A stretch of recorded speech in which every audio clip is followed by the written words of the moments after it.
आपली माणसं आपला चॅनल। नमस्कार, पोटोबा महाराष्ट्रामध्ये आपल्या सर्वांचं परत एकदा स्वागत आहे। बऱ्याच गॅप नंतर आम्ही हे आता सुरू करतोय। आज रामनवमी आहे। रामनवमीच्या सर्वांना हार्दिक हार्दिक शुभेच्छा। मी तुम्हाला एकदम सोपं म्हणजे रामनवमीला आपण जो सुंठवडा करतो त्याची रेसिपी सांगणार आहे। त्याच्यामध्ये मी तुम्हाला पहिलं साहित्य दाखवते। हे खोबरं आहे, हा सुंठाची पावडर आहे। तुम्ही सुंठ घेऊन सुंठ किसून चेचून त्याचं मिक्सरमधून काढून ती चाळून त्याची पण पावडर करू शकता। ही खारीक पावडर आहे। हे ड्रायफ्रुट्सची पावडर आहे। हे बेदाणे आहेत। ही खडीसाखर अशी घ्यायची आहे। ही पावडर मी बनवली आहे पण ही तुम्हाला दाखवायला ही खडीसाखर आहे, औषधी आहे ती। आणि हे आपल्या वेलदोड्याची पूड आहे।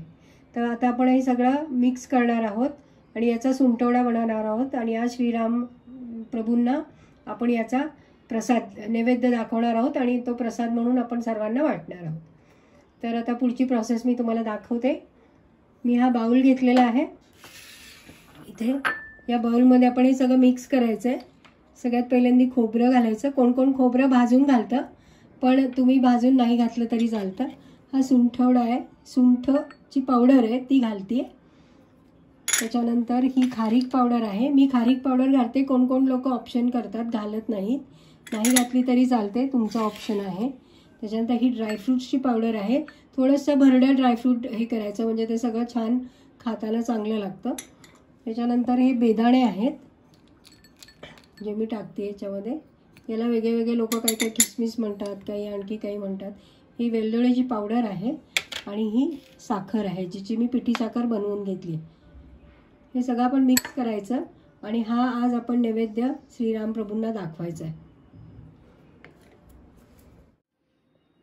आता आपण हे मिक्स करतोय सगळं।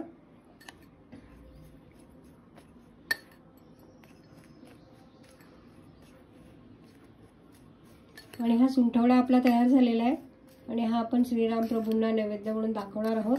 त्याच्यावर एक छानसं तुळशीचं पान ठेवायचं आणि मग नैवेद्य दाखवायचा आपण। आपल्या सर्वांना परत एकदा रामनवमीच्या शुभेच्छा।